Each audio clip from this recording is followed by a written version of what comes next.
Professional football coaches are popularly thought of as brainy, brawny taskmasters.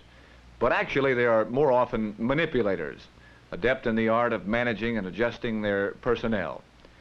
Throughout the off-season, all coaches indulge in brisk trading sessions, swapping and switching players in an effort to repair old weaknesses or prevent new ones.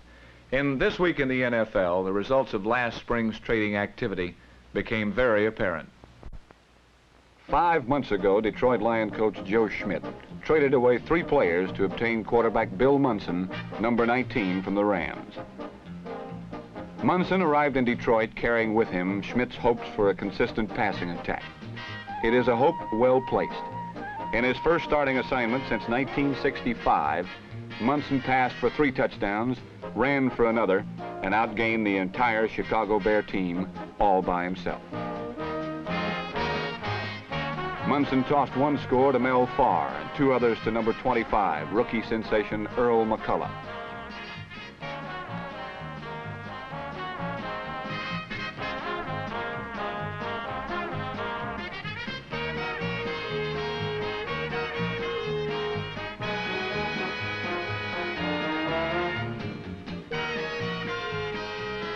In addition to Munson, the Lions utilized many other players gained through off-season trades.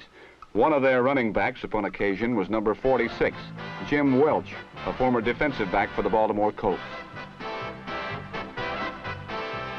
And the longest run of the game was turned in by Dave Copay, number 43, a halfback who spent last year with the San Francisco 49ers.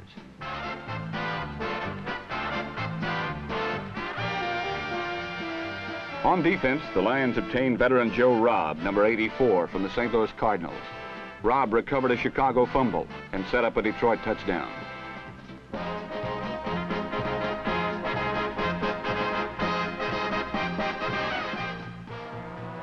Bill Swain, previously of the New York Giants, raced 51 yards to a score with one of Detroit's 8 interceptions as the Lions turned trades into touchdowns and walloped the winless Bears 42-0.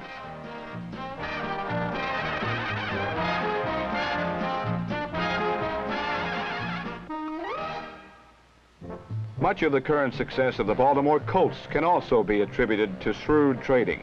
An 11th-hour deal on the eve of the season brought Baltimore a venerable quarterback named Earl Morrall, number 15.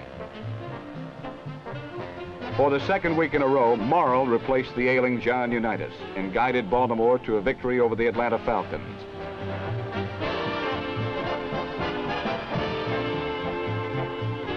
Morrall directed 1 touchdown pass to tight end John Mackey, number 88. But more often than not, he aimed his throws at veteran Jimmy Orr, number 28. After a year's absence, Orr has returned to the game, and although the layoff might have robbed him of his speed, he nonetheless pulled in 5 passes, totaling 160 yards.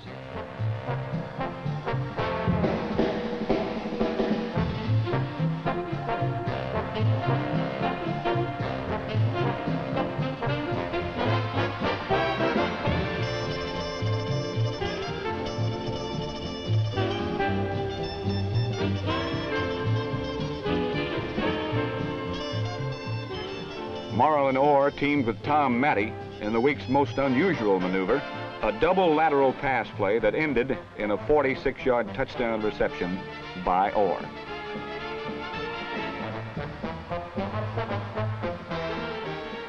The Falcons' offense was also bolstered by a trade.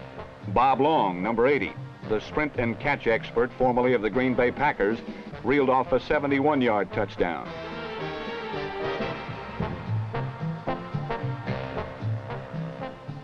Long's score brought the Falcons to within a touchdown of the Colts, but Baltimore held on to win 28-20.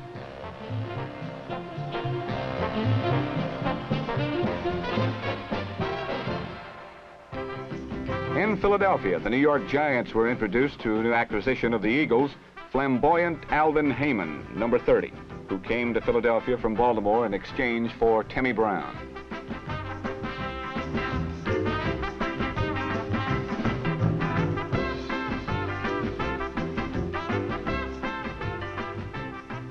Heyman brought the sound of cheers back to Franklin Field when he returned to kick off 98 yards for a score.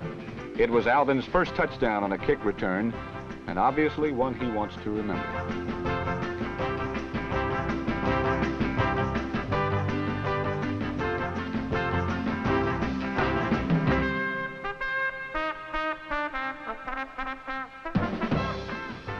Three weeks ago, the San Francisco 49ers picked up Clifton McNeil, number 85, from the Cleveland Browns. On Sunday, McNeil caught 6 passes for 74 yards to help set up the first 2 49er scores, and then he capped a third drive with a scoring catch of his own.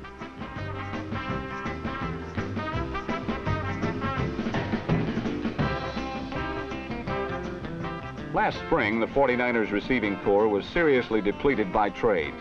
So, in addition to acquiring McNeil, San Francisco switched halfback John David Crow, number 44, to tight end. Crow responded to his new position with enthusiasm and effect.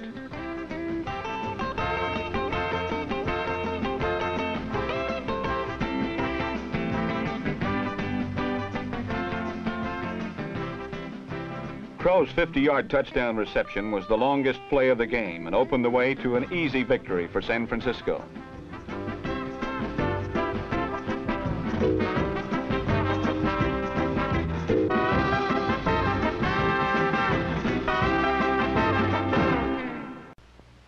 Three teams besides the Colts won as expected and remained undefeated. In Los Angeles, the Rams punished the Steelers, and in Dallas, the Cowboys overpowered the Browns.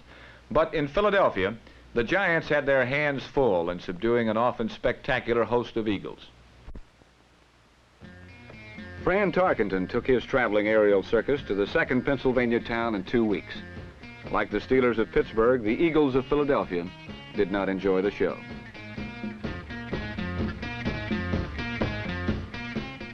A pass interference penalty at the Eagle 2 gave the Giants their first scoring chance.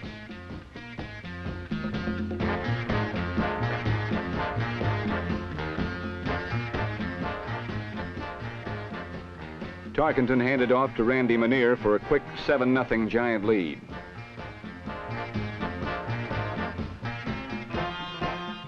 Then, after Alvin Hayman's touchdown, a Floyd Peters interception set the stage for John Hewitt in his first start as an Eagle. Hewitt slipped away from Tommy Crutcher and fired 23 yards to Izzy Lang for the Heisman Trophy winner's first NFL touchdown pass.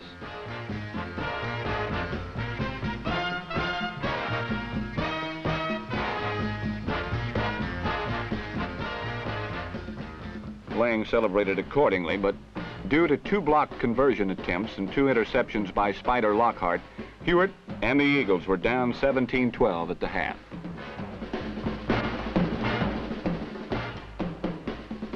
On the first play of the second half, King Hill handed off to Tom Woodeshick on a quick draw, and the 225-pound Woodeshick rampaged 54 yards through the Giants to put the Eagles ahead 19-17.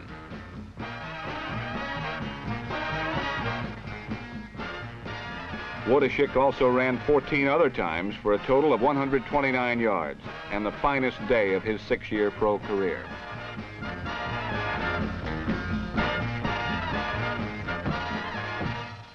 But the Tarkenton circus had several more acts to perform. One was a 51-yard pass to the rookie halfback from Tulane, Bobby Duhan.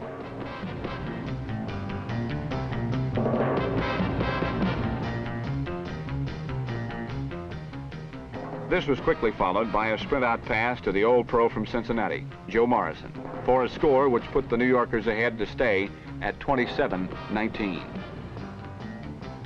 In the final quarter, King Hill made his only pass completion of the day, one to remember, as he hit the flying flanker Ben Hawkins for 92 yards.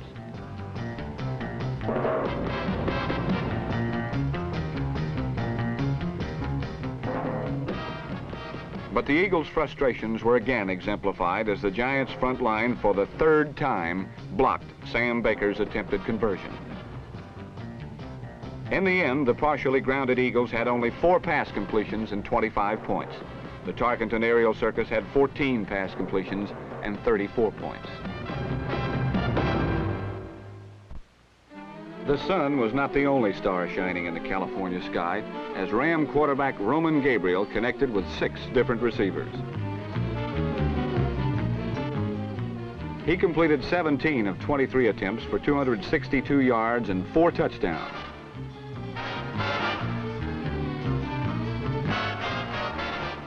The Steelers fought gamely to stay in the contest as quarterback Kent Nix hit J.R. Wilburn, and midway in the second quarter the score was tied at 10-all.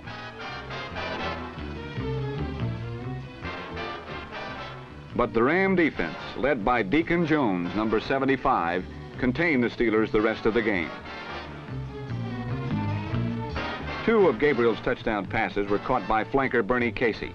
This one covered 55 yards.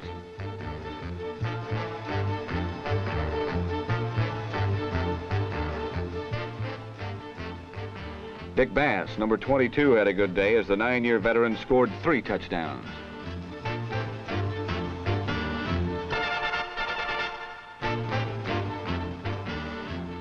Superb blocking and great desire were the keys to this fine touchdown run. By game's end, Bass had pushed his career yardage total over the 5,000 mark.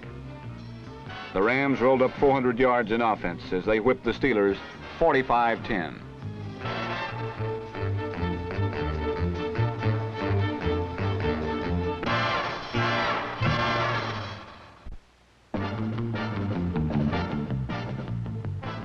As in last year's Eastern Conference Championship game, the Cowboys combined their doomsday defense and multiple offense to once again leave the Browns frustrated in defeat.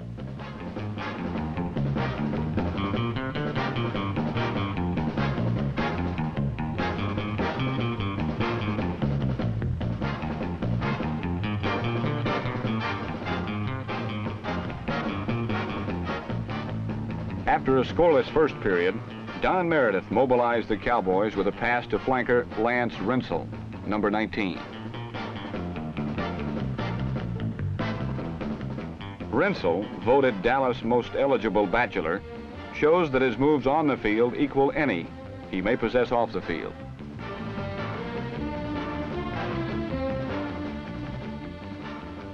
Halfback Dan Reeves, number 30, sliced over right tackle for 25 yards and put the Cowboys in scoring range.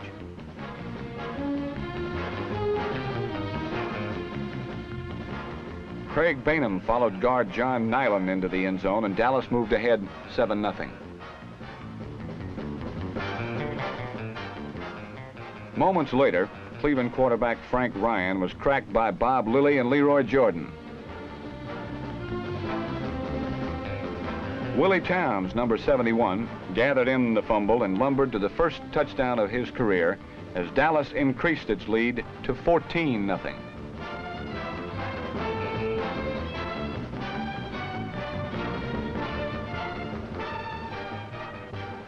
Undaunted, the Browns rallied behind the running of Leroy Kelly. Several plays later, Frank Ryan reminded the Cowboys that the Browns can strike through the air as well as on the ground. A perfectly executed pass play to Paul Warfield covered 55 yards, and Dallas' lead was cut to 14-7 at halftime.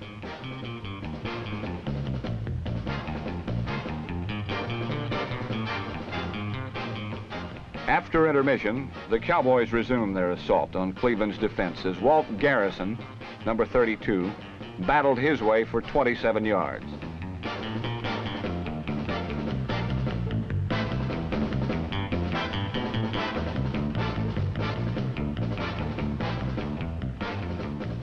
Mixing his plays well, quarterback Meredith gave to Dan Reeves, who moved through a gaping hole in the tiring Cleveland line.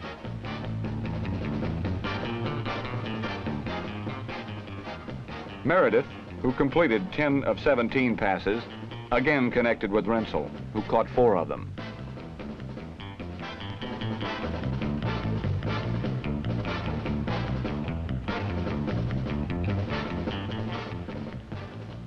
Dallas, looking like the best team in pro football, manhandled Century Division champion Cleveland 28-7.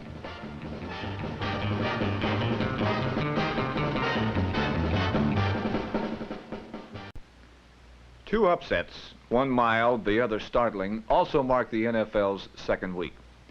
The Vikings' victory over the Packers was not totally unexpected, since their checkered 7-year history has been highlighted by their uncanny ability to beat the world champions, no less than 3 times in the last 4 years. However, the Saints' upset over the Redskins cannot be explained away as easily. When the Redskins took the field against the New Orleans Saints, it was to be by far their best run of the day. Confused, error-prone, and overconfident, the Redskins saw the Saints capture an early 7-0 lead when Dave Witzel blocked Mike Bragg's punt and ran the loose ball in for a touchdown. After a Redskin fumble, the Saints swept to another score as Don McCall followed guard Del Williams, number 61, and stormed into the end zone.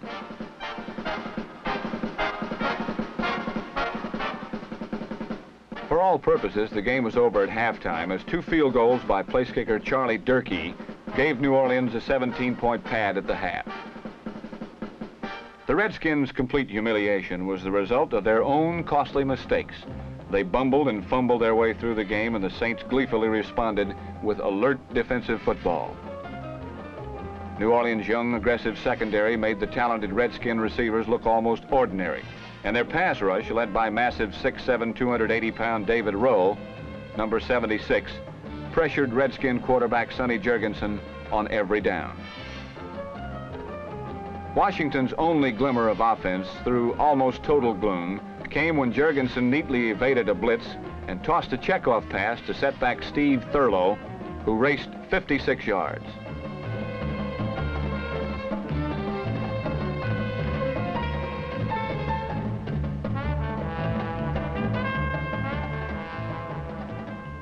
Jurgensen managed to pass reasonably well when afforded sufficient protection and threw for 2 touchdowns, one to Jerry Smith,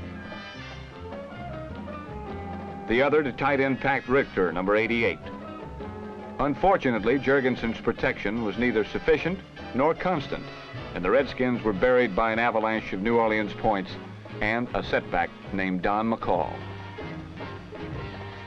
McCall, number 36, a second-year running back from Southern California, blazed through the Redskins for 127 yards, the best one-game performance in the Saints' short history.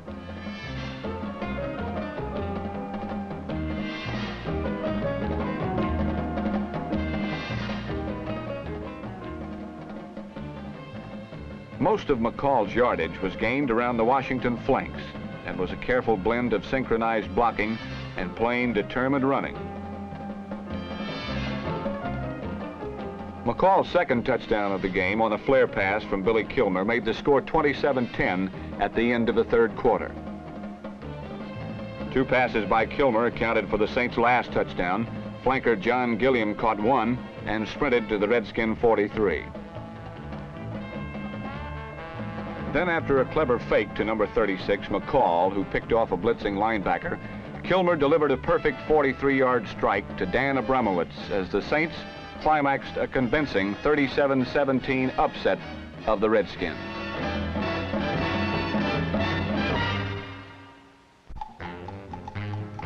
For Minnesota head coach Bud Grant, that glorious day finally arrived when his Vikings reached maturity and attained the right to be considered a championship contender.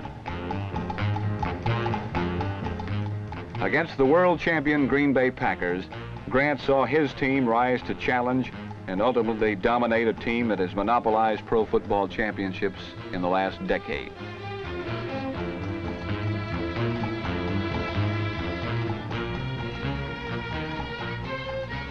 Early in the first quarter, Viking safety Paul Krause intercepted a Bart Starr pass to set up the first Viking score. On 2 plays, Cap moved the Vikings inside the Packer 5. First, he speared Tom Hall down the middle. Then Cap exploited the Packer flank on a scramble.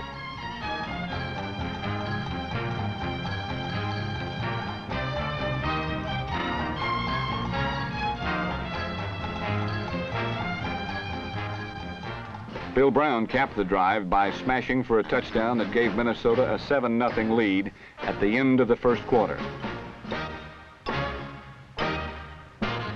In the second quarter, Cap probed the heart of the Packers secondary, and tall, graceful Gene Washington made a picture reception.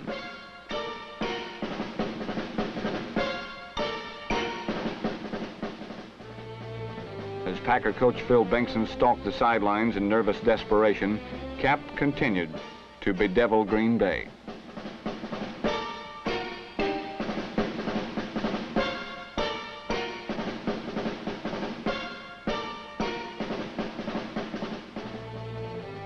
Tight end Billy Martin, acquired from the Falcons, made a fingertip grab and fought his way to the Packer 12.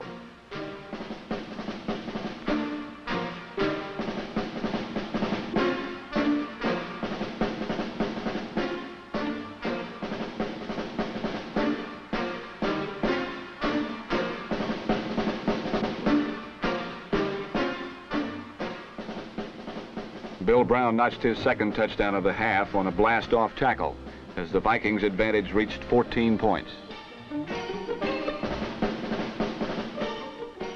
Then, as the first half drew to a close, Viking defensive end Jim Marshall, number 70, made one of the most dramatic plays of the game. Marshall muscled Packer tackle Bob Skoronski out of his path and captured Bart Starr in his own end zone for a safety. At the end of the half, the Vikings had humbled Green Bay and led 16-0.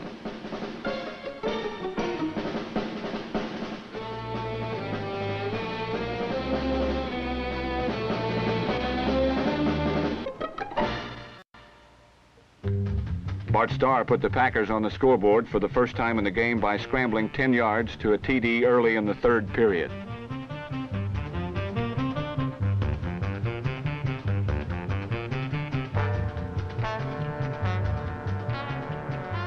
But the Vikings refused to wilt as Bill Brown battered and ricocheted his way 23 yards through the confused Packer defense. Number 26, Clint Jones, gained only 6 yards against the Packers, but those yards came when the Vikings needed them most. Sweeping around the Packers' right side, Jones gave Minnesota the insurance touchdown necessary for victory.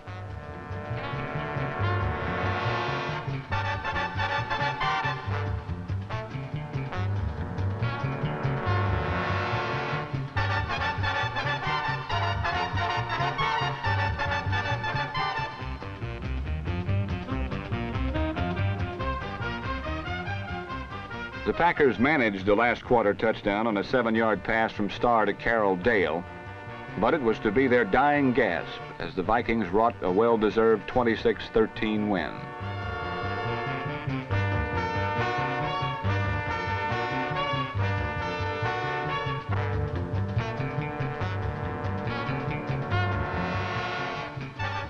For the fourth time in 5 years, the Vikings had beaten the Packers in Milwaukee. In past years, a win over Green Bay would have made a Viking season. This year, it may only be a springboard for something much more valuable. So the NFL's first 2 weeks have produced some bright new stars, some old ones on new teams or at unfamiliar positions, and an offensive explosion that is almost unparalleled. There have been only 2 conspicuous absences: defense and quarterback John Unitas, and pro football doesn't seem the same. By next week, both are expected to be alive and well, and maybe the NFL will be back to normal again. I'm Pat Summerall.